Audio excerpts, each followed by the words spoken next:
India TV ವೀಕ್ಷಕರಿಗೆ ನಮಸ್ಕಾರಗಳು. ಮಾಧ್ಯಮದ ಮೂಲಕ ನಾವು ತಿಳಿಸಕ್ಕೆ ತಮ್ಮನ್ನೆಲ್ಲರೂ ಇಲ್ಲಿ ಕರೆದಿದ್ದೇವೆ. ಇತ್ತೀಚಿನ ದಿನಗಳಲ್ಲಿ ಕಾಂಗ್ರೆಸ್ಸು ಒಂದು ವ್ಯವಸ್ಥಿತವಾದ ದೇಶದಲ್ಲಿ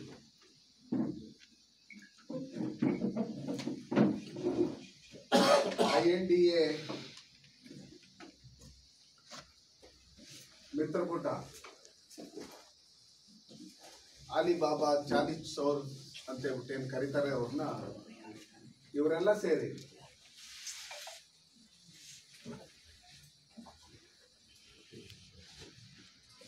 ಏನು ಅಮಿತ್ ಶಾ ಅವರು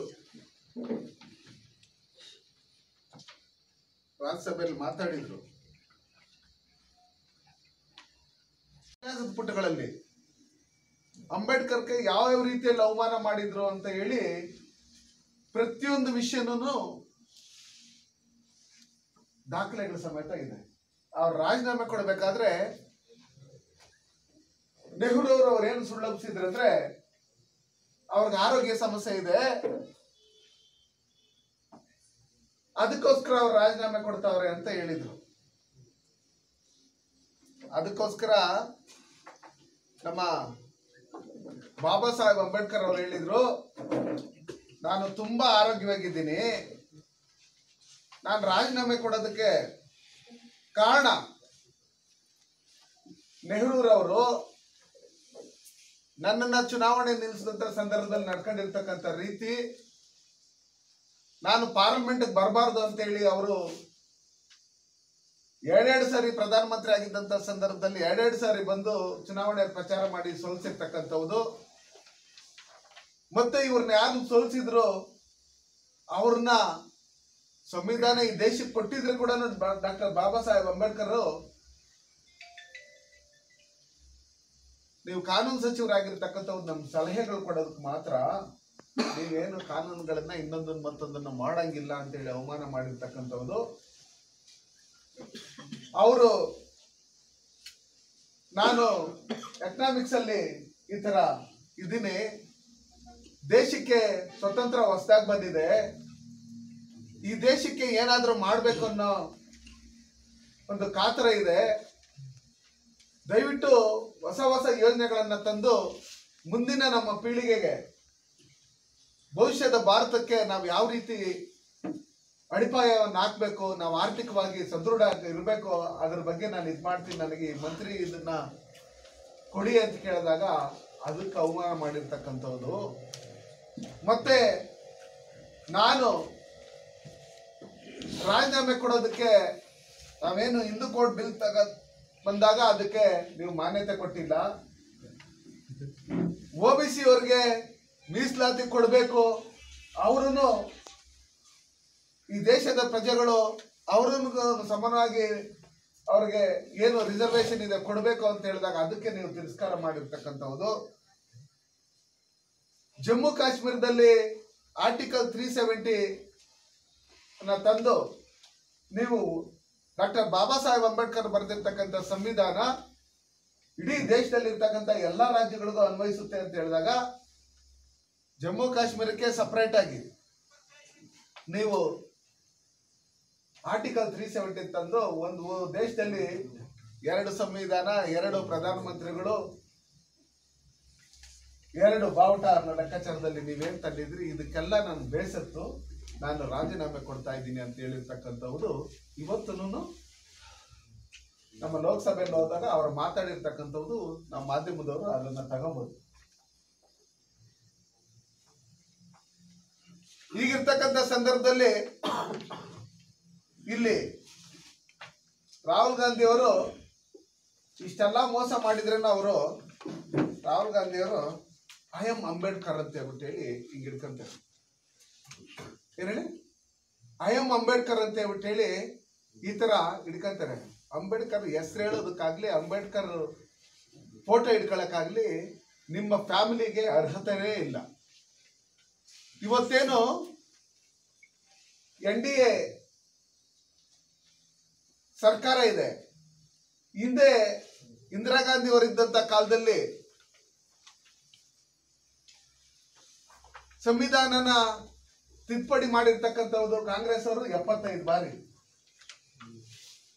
ಅದರಲ್ಲಿ ತಿದ್ದುಪಡಿ ಮಾಡಿರ್ತಕ್ಕಂಥದ್ದೇನು, ಪತ್ರಕರ್ತರಿಗೆ ಅವ್ರೇನಾದ್ರೂ ನಮ್ಮ ವಿರುದ್ಧವಾಗಿ, ಸರ್ಕಾರದ ವಿರುದ್ಧವಾಗಿ ಏನಾದ್ರು ಪಬ್ಲಿಸಿಟಿ ಮಾಡಿದ್ರೆ ಪತ್ರಕರ್ತರು ಅದನ್ನ ಹಕ್ಕನ್ನ ಕಸ್ಕೊಳ್ಳೋದು, ಅವ್ರ ಪತ್ರಿಕೆನೆ ರದ್ದು ಮಾಡೋಂಥದ್ದು. ಈ ದೇಶದ ಕಾನೂನು ಸಂವಿಧಾನದಲ್ಲಿ ಡಾಕ್ಟರ್ ಬಾಬಾ ಸಾಹೇಬ್ ಅಂಬೇಡ್ಕರ್ ಬರ್ತಿರ್ತಕ್ಕಂಥದ್ದು, ಅದು ರಾಷ್ಟ್ರಪತಿ ಆಗಿರ್ಬೋದು, ಪ್ರಧಾನಮಂತ್ರಿ ಆಗಿರ್ಬೋದು, ಮುಖ್ಯಮಂತ್ರಿ ಆಗಿರ್ಬೋದು, ಯಾರೇ ಆಗಿರ್ಬೋದು, ಎಲ್ಲರಿಗೂ ಒಂದೇ ಕಾನೂನು ಅಂತ ಹೇಳಿದಾಗ ಇಂದಿರಾ ಗಾಂಧಿ ಅವ್ರ ತಿದ್ದುಪಡಿಯನ್ನ ತಂದು ಈ ದೇಶಕ್ಕೆ ರಾಷ್ಟ್ರಪತಿ ಅವರು ಏನಾದ್ರೂ ಆದೇಶ ಮಾಡಿದ್ರೆ, ಉಪರಾಷ್ಟ್ರಪತಿ ಅವರು ಏನಾದ್ರೂ ಆದೇಶ ಮಾಡಿದ್ರೆ, ಪ್ರಧಾನಮಂತ್ರಿ ಅವರು ಏನಾದ್ರೂ ಆದೇಶ ಮಾಡಿದ್ರೆ ಅದನ್ನ ಪ್ರಶ್ನೆ ಮಾಡೋಂತಕ್ಕೆ ನಿಮ್ಗೆ ಸ್ವತಂತ್ರ ಇಲ್ಲ. ನೀವು ಯಾವುದೇ ಕೋರ್ಟ್ಗೆ ನೀವು ಅಪೀಲ್ ಹೋಗಂಗಿಲ್ಲ ಅಂತ ಹೇಳಿ ತಿದ್ದುಪಡಿ ಮಾಡಿರ್ತಕ್ಕಂಥವ್ರು. ಈ ದೇಶಕ್ಕೆ ತುರ್ತು ಪರಿಸ್ಥಿತಿ ತಂದು ಈ ದೇಶದಲ್ಲಿರ್ತಕ್ಕಂಥ ಏನು ಈಗಿನ DMK ಇರ್ಬೋದು, ADMK ಇರ್ಬೋದು, ಇವರೆಲ್ಲರೂ ಯಾರ್ಯಾರಿದ್ದಾರೆ, ಇವರು ಎಲ್ಲಾರನ್ನು ಅವ್ರವ್ರ ಅನುಕೂಲಕ್ಕೆ ತಕ್ಕಂಗೆ ಎಲ್ಲಾರನ್ನೂ ಒಂದಲ್ಲ ಒಂದು ರೀತಿಯಲ್ಲಿ 1,10,000 ಜನ ಏನು ಅಂದಾಜು ಹೋರಾಟಗಾರರಿದ್ರು, ಪ್ರಮುಖ ನಾಯಕರಿದ್ರು, ಅವ್ರನ್ನೆಲ್ಲ ನೀವು ಜೈಲಿಗೆ ಹಾಕಿರ್ತಕ್ಕಂಥವ್ರು. ತಿದ್ದುಪಡಿ ತಂದು ಈ ದೇಶದಲ್ಲಿ ನಿಮ್ಗೆ ಆ ಯೋಗ್ಯತೆ ಇಲ್ವಾ, ಆ ಧೈರ್ಯ ಇಲ್ವಾ? ಭಾರತೀಯ ಜನತಾ ಪಾರ್ಟಿ ಅಧಿಕಾರಕ್ಕೆ ಬಂದ್ರೆ ಸಂವಿಧಾನನ ಕದ್ದಾಕ್ತಾರೆ ಅನ್ನೋ ಲೆಕ್ಕಾಚಾರದಲ್ಲಿ ಡಾಕ್ಟರ್ ಬಾಬಾ ಸಾಹೇಬ್ ಅಂಬೇಡ್ಕರ್ ಬಗ್ಗೆ ನರೇಂದ್ರ ಮೋದಿ ಅವರು ಇಟ್ಕೊಂಡಿರ್ತಕ್ಕಂಥ ಗೌರವ ಏನು? ಸಂವಿಧಾನ ದಿನ ಅಂತ ಹೇಳಿ ನಾವೇನು ಈಗ ಕರಿತೀರಿ, ನರೇಂದ್ರ ಮೋದಿ ಅವರು ಗುಜರಾತ್ ಅಲ್ಲಿ ಮುಖ್ಯಮಂತ್ರಿಗಳಾಗಿದ್ದಂತ ಸಂದರ್ಭದಲ್ಲಿ 2010ರಲ್ಲಿ ಕಾನೂನು ದಿನವನ್ನ, ಸಂವಿಧಾನ ದಿನಾಚರಣೆಯನ್ನ ಆಚರಣೆ ಮಾಡಿ ಎಲ್ಲ ನಮ್ಮ ಮುಖಂಡರುಗಳೆಲ್ಲ ಸಂವಿಧಾನ ಪ್ರತಿಯನ್ನ ಹೂವಿನ ಬುಟ್ಟಿಯಲ್ಲಿ ಮೆರವಣಿಗೆ ಮಾಡಿ ಆನೆ ಮೇಲೆ ಅಂಬಾರಿ ಸಂವಿಧಾನ ಪ್ರತಿ ಇಟ್ಕೊಂಡು ಮೆರವಣಿಗೆ ಮಾಡಿ ಅದನ್ನು ಸಂವಿಧಾನ ದಿನ ಅಂತ ಹೇಳ್ಬಿಟ್ಟು ಹೆಸರಿಟ್ಟಿದ್ದು ಯಾರು? ನರೇಂದ್ರ ಮೋದಿಜಿಯವರು. ನಕಲಿ ಗಾಂಧಿಗಳನ್ನೆಲ್ಲ ಕರ್ಕೊಂಡು ನೀವು ಇವತ್ತು ಅಂಬೇಡ್ಕರ್ ಅಂತ ಹೇಳ್ಕೊಂಡು ನಾಚಿಕೆ ಆಗ್ಬೇಕು ನಿಮ್ಗೆ. ನೀವು ಓಟ್ಗೋಸ್ಕರ ನಮ್ಮಲ್ಲಿ ಏನು SC ದಲಿತ ಜನಾಂಗಗಳಿದ್ದಾರೆ, SC STಗಳಿದ್ದಾರೆ, ಇವ್ರಿಗೆಲ್ಲ ನೀವು ಅವಮಾನ ಮಾಡಿದಿರಿ. SCP-TSP ಹಣವನ್ನ 24ರಿಂದ 25,000 ಕೋಟಿ ಹಣವನ್ನ ಬರೀ ಕರ್ನಾಟಕದಲ್ಲೇ ನೀವು ನುಂಗಿ ನೀರು ಕುಡಿದು ಇವತ್ತು SCಗಳ ಪರವಾಗಿ ನಾವಿದ್ದೀರಿ ಅನ್ನೋ ಲೆಕ್ಕಾಚಾರದಲ್ಲಿ ಹೇಳ್ತಾ ಇದ್ದೀರಲ್ವಾ? ನಾಚಿಕೆ ಆಗಲ್ವಾ ನಿಮ್ಗೆ? SC ST ಜನಾಂಗದ ಮಕ್ಕಳು ವಿದ್ಯಾಭ್ಯಾಸಕ್ಕಾಗಿ, ಅವ್ರ ಮನೆಗಳು ಕಟ್ಸೋದಕ್ಕಾಗ್ಲಿ, ಆ ಕಾಲೋನಿಗಳಲ್ಲಿ ರಸ್ತೆ ಮಾಡೋದಕ್ಕಾಗ್ಲಿ, ಚರಂಡಿ ಮಾಡೋದಕ್ಕಾಗ್ಲಿ, ಒಂದ್ ನೀರ್ ಕೊಡೋದಕ್ಕಾಗ್ಲಿ, ಒಂದ್ ಟಾಯ್ಲೆಟ್ ಕೊಡೋಕ್ಕಾಗ್ಲಿ, ಮಕ್ಕಳ ವಿದ್ಯಾಭ್ಯಾಸ ಸ್ಕಾಲರ್ಶಿಪ್ ಕೊಡೋದಕ್ಕಾಗ್ಲಿ ಇಟ್ಟಿರ್ತಕ್ಕಂಥ ಮೀಸಲಿಟ್ಟಿರ್ತಕ್ಕಂಥ ಹಣವನ್ನ ನೀವು ನಕಲಿ ಗ್ಯಾರಂಟಿಗಳಿಗೆ ಬಳಸ್ಕೊಂಡು ಇವತ್ತು ಸಂವಿಧಾನದ ಬಗ್ಗೆ ಅರಿವು ಮೂಡಿಸುವಂತ ಕೆಲಸಗಳನ್ನ SC ಮಾದೇವಪ್ಪನವರು ಮಾಡ್ತಾರೆ. ಏನ್ ಹೇಳಿ, ಇಲ್ಲಿರ್ತಕ್ಕಂಥ ಒಂದಷ್ಟು ಸಂಘಗಳವ್ರನ್ನ, ಅದ್ರಲ್ಲಿ ಎಷ್ಟೋ ಜನ ದಲಿತ ಸಂಘಟನೆಗಳವ್ರು ಫೋನ್ ಮಾಡ್ತಾರೆ, ಅಣ್ಣ ನಮ್ಗೆ ಇತಿಹಾಸ ಗೊತ್ತು, ನಾವು ಓದಿದಿರಿ, ತಿಳ್ಕೊಂಡಿದ್ದೀರಿ, ಅಂಬೇಡ್ಕರ್ ಮೋಸ ಮಾಡಿರ್ತಕ್ಕಂಥದ್ದು, ಅಂಬೇಡ್ಕರ್ಗೆ ಅವಮಾನ ಮಾಡಿರ್ತಕ್ಕಂಥದ್ದು, ಅವ್ರ ಸತ್ತಂತ ಟೈಮಲ್ಲಿ ಅವ್ರ ಅಂತಿಮ ಸಂಸ್ಕಾರಕ್ಕೆ ಜಾಗ ಕೊಡದೆ ಇರ್ತಕ್ಕಂಥದ್ದು, ಅವ್ರ ರಾಜೀನಾಮೆ ಕೊಡಂಗ್ ಮಾಡಿರ್ತಕ್ಕಂಥದ್ದು, ಅವರು ಇದಕ್ಕೆಲ್ಲ ಕಾರಣ ಕಾಂಗ್ರೆಸ್ ಅವರು. ಇವ್ರು ಯಾರ್ಯಾರ ಕರೀತಾರೆ ನಾವು ಹೋಗಲ್ಲ ಅಂತ ಹೇಳಿ ನಮ್ಗೆ ಫೋನ್ ಮಾಡಿ ಹೇಳ್ತಾರೆ. ನಮಗೆ ಒಂದು ಕಮ್ಯುನಿಟಿ ಓಟ್ ಸಾಕು, ಮುಸ್ಲಿಮ್ಸ್ ಓಟ್ ಬ್ಯಾಂಕ್ ಆಗಿರ್ಬೇಕು ಅನ್ನೋ ಲೆಕ್ಕ. ನಿಮ್ಗೆ ಒಂದಷ್ಟು ಚೈನಾಕ್ ಒಂದಷ್ಟು ಬಿಟ್ಕೊಡ್ತೀರಿ, ಒಂದಷ್ಟು ಪಾಕಿಸ್ತಾನಕ್ಕೆ ಒಂದಷ್ಟು ಬಿಟ್ಕೊಡ್ತೀರಿ ಅಂತೇಳಿ ಜಮ್ಮು ಕಾಶ್ಮೀರದಲ್ಲಿರ್ತಕ್ಕಂಥ ಆ ಮ್ಯಾಪ್ ನೋಡ್ರಿ ಮೇಲೆ, ಇವರೇ ಕಾಂಗ್ರೆಸ್ ಅವರು ತಿಂದಾಕವ್ರದ್ದು ಕಾಣಿಸುತ್ತಾರೆ ನಿಮ್ಗೆ? ಮುಕುಟವನ್ನ ಯಾವ ರೀತಿ ಅದ್ ಕಡೆ ಚೈನಾ ಕಡೆ ಒಂದಷ್ಟು, ಇದ್ ಕಡೆ ಪಾಕಿಸ್ತಾನ ಕಡೆ ಒಂದಿಷ್ಟು, ಇದನ್ನ ತಿಂದಾಕಿರ್ತಕ್ಕಂಥದ್ದು. ಅಂದ್ರೆ ಮುಂದಿನ ದಿನಗಳಲ್ಲಿ ನೀವಿಲ್ಲಿ ಭಯೋತ್ಪಾದನೆ ಮಾಡಬೇಕು, ಉಗ್ರಗಾಮಿಗಳನ್ನ ಕಳಿಸ್ಬೇಕು.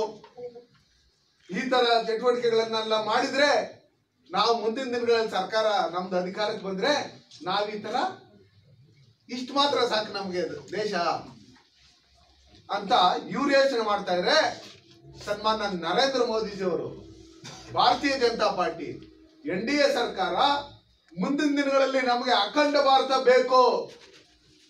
ಏನಿವತ್ತು ನಮ್ಮ ಭಾರತ ಬಾಂಗ್ಲಾದೇಶ ಏನು ಸಪರೇಟ್ ಆಗಿದೆ, ಆಫ್ಘಾನಿಸ್ತಾನ ಏನು ಸಪರೇಟ್ ಆಗಿದೆ, ನಮ್ಮ ಪಾಕಿಸ್ತಾನ ಏನು ಸಪರೇಟ್ ಆಗಿದೆ, ಇದನ್ನೆಲ್ಲ ಒಟ್ಟುಗೂಡಿಸಿ ಅಖಂಡ ಭಾರತ ಮಾಡ್ಬೇಕನ್ನೋ ನಿಟ್ಟಿನಲ್ಲಿ ನಮ್ಮ ಪ್ರಯತ್ನ. ಆದ್ರೆ ನಿಮ್ ಪ್ರಯತ್ನ ಚೈನಾಕ್ಕೊಂದ್ ಸ್ವಲ್ಪ, ಪಾಕಿಸ್ತಾನಕ್ಕೊಂದ್ ಸ್ವಲ್ಪ ಕಳ್ಸಂತ ನಿಟ್ಟಿನಲ್ಲಿ ನೀವು ಇದು ಮಾಡ್ತಾ ಇದ್ದೀರಿ. ನೀವು ನೋಡಿದ್ದೀರಿ ಅನೇಕ ಬಾರಿ ನೆಹರೂರವರು ಈ ಸಂವಿಧಾನ ಅವಶ್ಯಕತೆ ಬಿದ್ದರೆ ಈ ಸಂವಿಧಾನ ಚೇಂಜ್ ಮಾಡ್ತೀನಿ ಅಂತ ಹೇಳಿ ಹೇಳಿಕೆ ಕೊಟ್ಟಿರ್ತಕ್ಕಂಥ ವಿಡಿಯೋಗಳನ್ನು ನೀವು ನೋಡಿದ್ದೀರಿ. ರಾಜೀವ್ ಗಾಂಧಿ ಅವರನ್ನು ಸಂವಿಧಾನ ತಿದ್ದುಪಡಿ ಮಾಡಿ ನಾವ್ ಏನೇನ್ ಮಾಡ್ಬೇಕು ಈಗಿನ ಕಾಲಕ್ಕೆ ಹಂಗೆ ಮಾಡ್ಕೊಂತೀರಿ ಅಂತ ಹೇಳಿರ್ತಕ್ಕಂಥದ್ದನ್ನು ನೀವು ನೋಡಿದ್ದೀರಿ. ನಮ್ಮಲ್ಲಿ ಅನಂತಕುಮಾರ್ ಹೆಗಡೆ ಅವರು ಮಾತಾಡಿ ಸಂವಿಧಾನದ ಬಗ್ಗೆ ಮಾತಾಡಿದ್ರು ಅಂತ ಹೇಳಿದಾಗ ಅವ್ರನ್ನ ಸಚಿವ ಸಂಪುಟದಿಂದ ಕೈ ಬಿಟ್ಟಿರ್ತಕ್ಕಂಥದ್ದು, ಅವ್ರಿಗೆ ಈ ಬಾರಿ ಟಿಕೆಟೇ ಕೊಡದೇ ಇರ್ತಕ್ಕಂಥದ್ದು ನೀವು ನೋಡಿದ್ದೀರಿ. ನಿಮ್ದೇ ಪಕ್ಷದಲ್ಲಿರ್ತಕ್ಕಂಥ ಸಂಸದರು ಡಾಕ್ಟರ್ ಬಾಬಾ ಸಾಹೇಬ್ ಅಂಬೇಡ್ಕರ್ ಬಗ್ಗೆ ಮಾತಾಡಿದಾಗ, ಸಂವಿಧಾನದ ಬಗ್ಗೆ ಲೋಕಸಭೆಯಲ್ಲಿ ರಾಜ್ಯಸಭೆಯಲ್ಲಿ ಮಾತಾಡಿದಾಗ ನೀವು ಒಳ್ಳೆ ಕೆಲಸ ಮಾಡ್ತಾ ಇದ್ದೀರಿ, ನಾವು ಕಾಂಗ್ರೆಸ್ ಅವರು ಆ ಕೆಲಸ ಮಾಡಿಲ್ಲ ಅಂತ ಹೇಳ್ಬಿಟ್ಟು ಹೇಳಿರ್ತಕ್ಕಂಥದ್ದು ಉದಾಹರಣೆಗಳಿದೆ. ಡಾಕ್ಟರ್ ಬಾಬಾ ಸಾಹೇಬ್ ಅಂಬೇಡ್ಕರ್ ಅಲ್ಲಿಗೂ 2 ಕೋಟಿ ಹಣ ಬಿಡುಗಡೆ ಮಾಡಿದ್ರು, ಅದನ್ನ ನೀವು ಸ್ಟಾಪ್ ಮಾಡಿದ್ರಲ್ಲ. ನಾಚಿಕೆ ಆಗಲ್ವಾ ಸಿದ್ದರಾಮಯ್ಯನವರೇ? ಮರಿ ಖರ್ಗೆ ಅವರೇ ನಿಮ್ಗೆ ಇವತ್ತು ನೀವೇನೇನೋ ಮಾತಾಡ್ತೀರಿ, ಇಲ್ಲಿ ನಾವು ಬಂದ್ ಮಾಡ್ತೀರಿ ಅಂತೇಳಿ. ಫಸ್ಟ್ ಡಾಕ್ಟರ್ ಬಾಬಾ ಸಾಹೇಬ್ ಅಂಬೇಡ್ಕರ್ ಅವರು ಈ ಕರ್ನಾಟಕ 10 ಸ್ಥಳಗಳಿಗೆ ಬಂದೋಗಿದ್ದಾರೆ, ಅದನ್ನ ಡೆವಲಪ್ಮೆಂಟ್ ಮಾಡಂತ ರೀತಿಯಲ್ಲಿ ಮಾಡಿ ಡಾಕ್ಟರ್ ಬಾಬಾ ಸಾಹೇಬ್ ಅಂಬೇಡ್ಕರ್ ಪುತ್ಥಳಿಯನ್ನ ಡೆಲ್ಲಿಯಲ್ಲಿ ನಾವು ಸರ್ದಾರ್ ವಲ್ಲಭಾಯ್ ಪಟೇಲ್ ಪುತ್ಥಳಿ ಯಾವ ತರ ಇತ್ತು ಅದೇ ತರ ಮಾಡೋದಕ್ಕೆ ನಾವು ಈ ದೇಶದಲ್ಲಿ ಇರ್ತಕ್ಕಂಥವ್ರು ಎಲ್ಲರೂ ನಮ್ಮ ಮನೆಯಲ್ಲಿ ಇರ್ತಕ್ಕಂಥ ಕಬ್ಬಣಗಳನ್ನ ನಾವು ಕೊಡೋದಕ್ಕೆ ನಾವು ರೆಡಿಯಾಗಿದ್ದೀರಿ.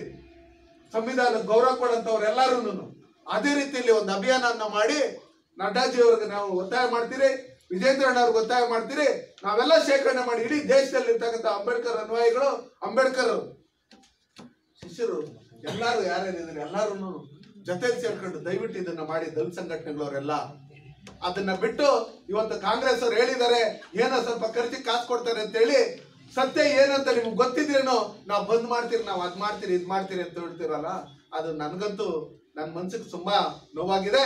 ಅದಕ್ಕೋಸ್ಕರ ಈ ಕಾಂಗ್ರೆಸ್ ಅವರು ಕೂಡಲೇ ರಾಹುಲ್ ಗಾಂಧಿ ಅಯ್ಯಮ್ಮ ಅಂಬೇಡ್ಕರ್ ಅಂತ ಹೇಳ್ಬಿಟ್ಟು ಯಾರ್ಯಾರು ಇಟ್ಕೊಂಡಿದ್ರ ಪತ್ರವನ್ನ, ಅಂಬೇಡ್ಕರ್ ಭಾವಚಿತ್ರವನ್ನ, ನೀವೆಲ್ಲ ಅಂಬೇಡ್ಕರ್ಗಳೆಲ್ಲ ಅಂಬೇಡ್ಕರ್ ಅವಮಾನ ಮಾಡಿರ್ತಕ್ಕಂಥವ್ರು ನೀವು ಕೂಡಲೇ ಕ್ಷಮಾಯಾಚನೆ ಮಾಡ್ಬೇಕು ಅಂಬೇಡ್ಕರ್ ರೀತಿಯಲ್ಲಿ ಒತ್ತಾಯ ಮಾಡ್ತಾ ನನ್ನ ಈ ಪತ್ರಿಕಾ